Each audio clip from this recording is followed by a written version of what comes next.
Hello everyone, so welcome to a new vlog. ഇന്നത്തെ video എന്ന് പറയുന്നത് വടകരയിൽ നിന്ന് കൊച്ചിയിലേക്ക് പോവാണ്. വേറൊന്നുമല്ല, എൻ്റെ നാട്ടിലെ അമ്പലത്തിൽ ഉത്സവമാണ്. ഞാൻ കഴിഞ്ഞ വ്ലോഗിൽ പറഞ്ഞിട്ടുണ്ടായിരുന്നു. അപ്പോൾ വെൽക്കം ടു ആ ഉത്സവം വ്ലോഗ്.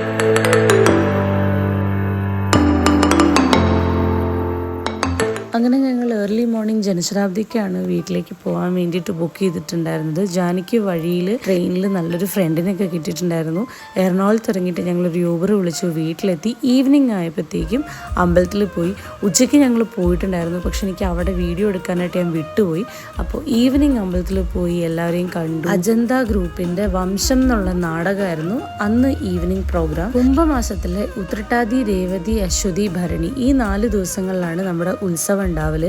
പക്ഷെ ഞാൻ ഇക്കൊല്ലം എത്തിയപ്പോൾ രേവതി നാളിനാണ് ഞാൻ എത്തിയത്. കാരണം വർക്കിംഗ് ആയിരുന്നു. അപ്പോൾ 2 ദിവസം ലീവ് എടുത്തിട്ട് അത് അഡ്ജസ്റ്റ് ചെയ്തിട്ടാണ് ഓടി വന്നത് ഉത്സവം കൂടാനായിട്ട്. ഒരുപാട് ഫ്രണ്ട്സിനെയൊക്കെ കാണാൻ പറ്റി. നാടകം കാണാനായിട്ട് ഞാൻ അധികം നിന്നില്ല. കാരണം അറിയാലോ, ഒരു ചെറിയ മോളുണ്ടാവുമ്പോൾ എത്രത്തോളം ഇരിക്കും എന്നുള്ളത് ഊഹിക്കാവുന്നതല്ലേ ഉള്ളൂ.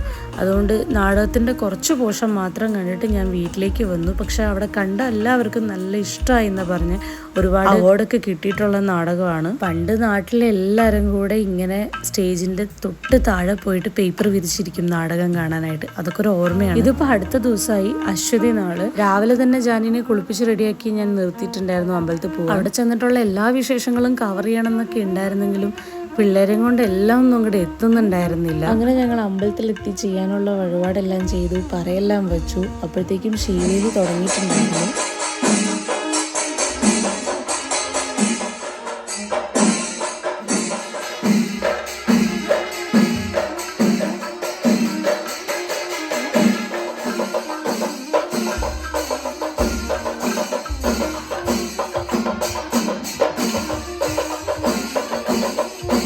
അങ്ങനെ ശീവേലിയുടെ ഇടയ്ക്ക് ആനയ്ക്ക് പഴം കൊടുക്കണം കണ്ടപ്പോഴത്തേക്കും അമ്മയ്ക്കൊരാഗ്രഹം, അമ്മയ്ക്കും ആനയ്ക്ക് പഴം കൊടുക്കണമെന്ന്.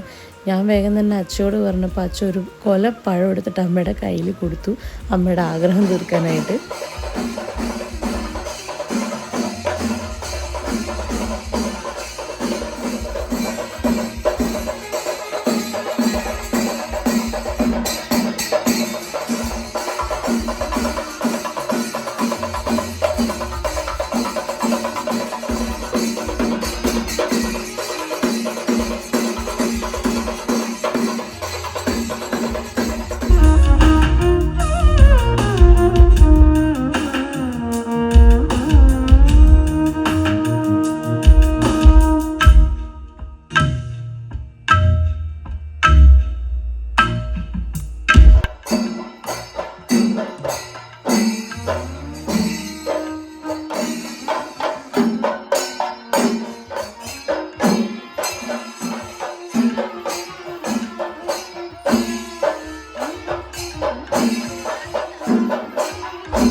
അങ്ങനെ രാവിലത്തെ ശീവേലി കഴിഞ്ഞപ്പോൾ ഞങ്ങളെല്ലാവരും കൂടെ നേരെ പ്രസാദൂട്ടിന് ക്യൂ നിന്ന് ഫുഡ് കഴിച്ചു. പിന്നെ അമ്പലത്തിൽ വന്നു കഴിഞ്ഞാൽ പെട്ടിക്കട നിർബന്ധമാണല്ലോ. അപ്പോൾ ജാനിക്കും ഋതുവിനും ഒക്കെ എന്തെങ്കിലും കിട്ടുമോ എന്ന് നോക്കാൻ വേണ്ടിയിട്ട് അമ്മയും ഞാനും കൂടെ ഒന്ന് കടകളൊക്കെ കയറിയിട്ടിറങ്ങി. ഇനിയിപ്പോൾ വീട്ടിൽ പോയി ഒരു ഉറക്കമൊക്കെ കഴിഞ്ഞ് ഒരു 5 മണിയാകുമ്പോൾ വീണ്ടും അമ്പലത്തിലേക്ക് വരണം പകൽപ്പൂരം കാണാൻ വേണ്ടിയിട്ട്. പകൽപ്പൂരത്തിന് പോകാനായിട്ട് ജാനീനെ ഞാൻ നല്ല പട്ടുപാവാടയും ബ്ലൗസൊക്കെ ഇട്ട് റെഡിയാക്കിയെങ്കിലും അതെല്ലാം വെറുതെ ആയിരുന്നു. കാരണം അവൾക്ക് ഇങ്ങനത്തെ ഒരു ഡ്രസ്സും ഇഷ്ടമല്ല. ആകെ കോട്ടണോ ബനിയനോ ആയിട്ടുള്ള ഡ്രസ്സ് മാത്രമേ ഇഷ്ടമുള്ളൂ. പിള്ളേരെയും പറഞ്ഞിട്ട് കാര്യമില്ല, ഇപ്പം ചൂടല്ലേ. പക്ഷെ കാണാനുള്ള കൊതി കാരണം ഞാനിങ്ങനെ റെഡിയാക്കി കുറച്ച് ഫോട്ടോസും വീഡിയോസൊക്കെ എടുത്തു വെച്ചു. അങ്ങനെ അവളെ ഡ്രസ്സ് മാറ്റിച്ച് ഞങ്ങൾ വീണ്ടും വൈകിട്ട് അമ്പലത്തിലേക്ക് പോയി. അവിടെ ചെന്നപ്പോഴത്തേക്ക് ആന അമ്പലത്തിലേക്ക് കയറി നിന്നിട്ടുണ്ടായിരുന്നു.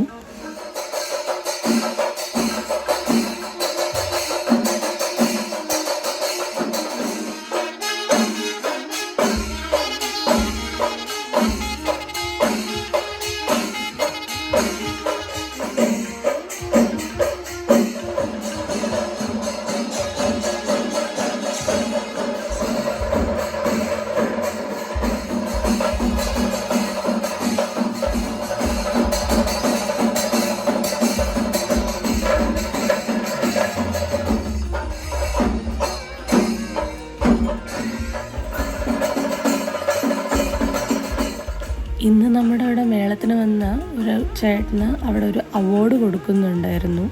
അപ്പോൾ ആ ഒരു ചടങ്ങും അതിൻ്റെ കൂടെ അങ്ങ് നടന്നു പോയി.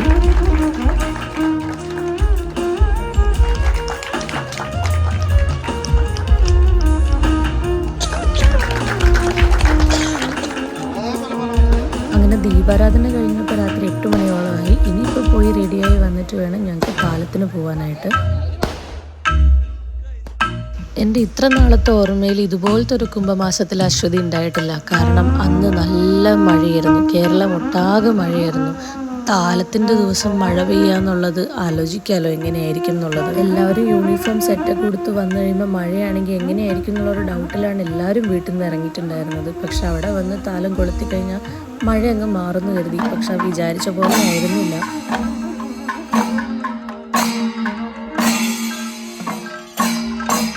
കണ്ടോ, എല്ലാവരും ഓടി കരയോത്തിൻ്റെ വരാന്തയിലേക്കും കയറി. ആന മാത്രം ആനപ്പന്തലിൽ. ഇതുപോലത്തെ ഒരു അശ്വതി ഞങ്ങളുടെ ആരുടെയും ഓർമ്മയിലില്ല.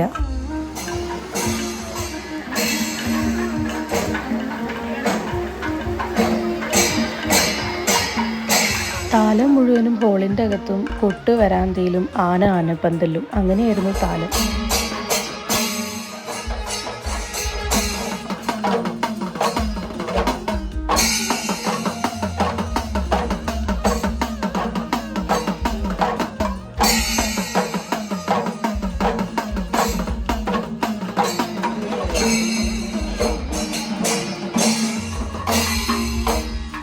അങ്ങനെ മഴ ഒന്ന് കുറഞ്ഞു എന്നായപ്പോഴേക്കും ഞങ്ങൾ എല്ലാവരും നേരെ അമ്പലത്തിലേക്ക് താലമെടുത്ത് ഇറങ്ങി.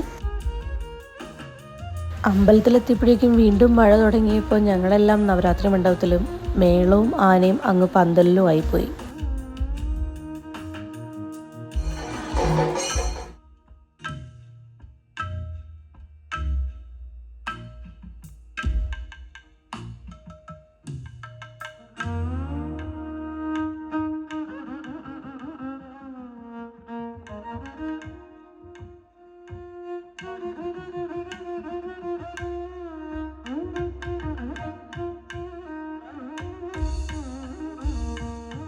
അങ്ങനെ താലം കഴിഞ്ഞ് ഇറങ്ങാൻ നേരം എല്ലാവരും പിന്നെ ആനയുടെ കൂടെ ഫോട്ടോ എടുക്കാൻ വേണ്ടിയിട്ടുള്ള തിരക്കായി.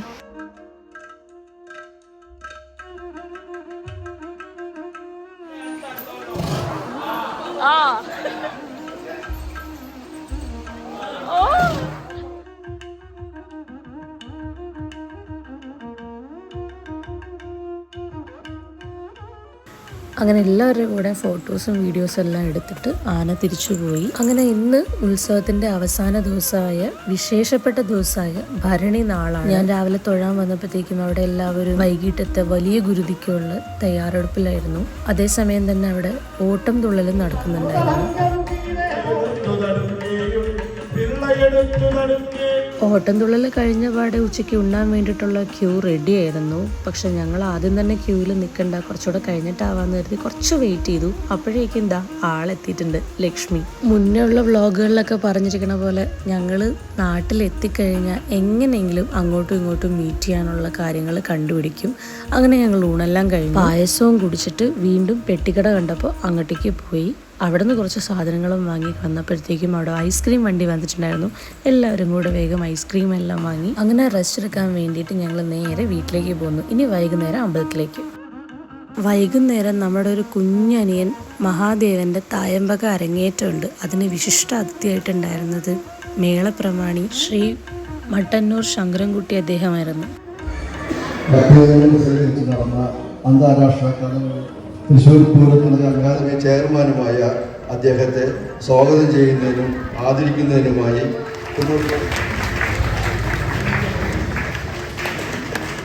ആദ്യമായിട്ടാണ് ഞാൻ ഈ ക്ഷേത്രത്തിലെത്തുന്നത്. അതിനുള്ള പ്രധാന കാരണം പ്രിയപ്പെട്ട രാമമംഗലം രതീഷ്, അദ്ദേഹത്തിൻ്റെ ശിഷ്യൻ മഹാദേവൻ്റെ തായമ്പഴ അരങ്ങേറ്റം, അതിന് വരണമെന്നും പങ്കെടുക്കണമെന്നും അവന് വേണ്ടി പ്രാർത്ഥിക്കണം. ഞാനും എൻ്റെ മക്കളും എൻ്റെ ശിഷ്യന്മാരും ഉൾപ്പെടെ ഒരു ട്രിപ്പിൾ തായമ്പുഴ ഇവിടെ വന്ന് കൊട്ടാൻ സാധിക്കട്ടെ എന്ന് നിങ്ങളും കൂടി പ്രാർത്ഥിച്ചാൽ അത് നടക്കും എന്ന കാര്യത്തിൽ യാതൊരു സംശയമില്ല. നമുക്ക് ഈ അരങ്ങേറ്റം കഴിഞ്ഞ് ആ മഹാദേവനെ കൂടി ഉൾപ്പെടുത്തിക്കൊണ്ട് ഒരു തായമ്പുഴ നടത്താൻ സാധിക്കട്ടെ. നമുക്ക് ഒരുമിക്കാം, ഒന്നിച്ച് കൊണ്ടുപോകാം. ഈ കല, മഹാദേവന്റെ കല ഒരുപാട് നീളാൻ ഉത്സവങ്ങളിൽ തീർച്ചയായിട്ടും ഞങ്ങൾ ആത്മാർത്ഥമായി തന്നെ ആഗ്രഹിക്കുന്നു. അത് സാർത്ഥകമാക്കാൻ ഭഗവതി അനുഗ്രഹിക്കട്ടെ.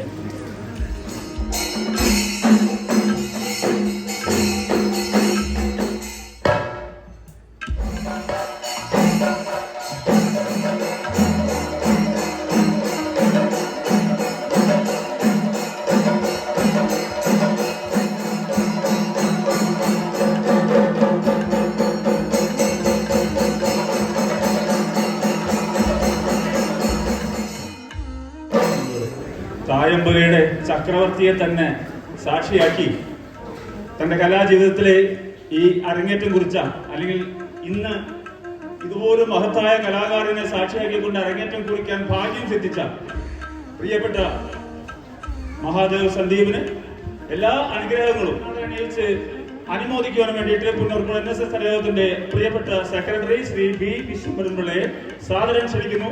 ഒപ്പം തന്നെ നമ്മുടെ ഒരു അനുമോദനം ഏറ്റുവാങ്ങാൻ കുഞ്ഞുമകനെയും ക്ഷണിക്കും. ഒരുക്കി കൊടുത്താൽ ഗുരുസ്ഥാനീയരായിട്ടുള്ള എല്ലാ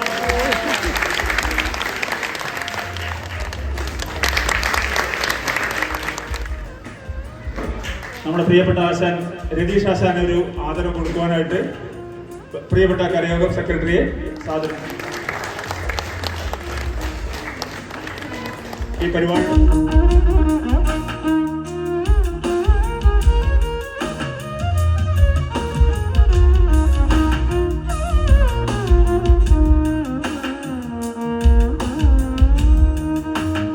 ആശാൻ്റെ കൂടെ എല്ലാവരും ഫോട്ടോസും എല്ലാം എടുത്തു കഴിഞ്ഞപ്പോഴത്തേക്കും നമ്മുടെ അമ്പലത്തിലെ ഏറ്റവും പ്രധാന വഴിപാടായ വലിയ ഗുരുതിയുടെ ടൈമായി.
അങ്ങനെ വലിയ ഗുരുതി കഴിയുന്നതോടുകൂടി 4 ദിവസം നീണ്ടു നിൽക്കുന്ന നമ്മുടെ പുത്തങ്കാവിലമ്മയുടെ ഉത്സവം ഇവിടെ ഇന്ന് തീരുവാണ്. ഇനി ഇതുപോലത്തെ പുതിയ പുതിയ ഓർമ്മകൾക്ക് വേണ്ടിയിട്ട് അടുത്ത കുംഭഭരണി വരെ കാത്തിരിക്കണം.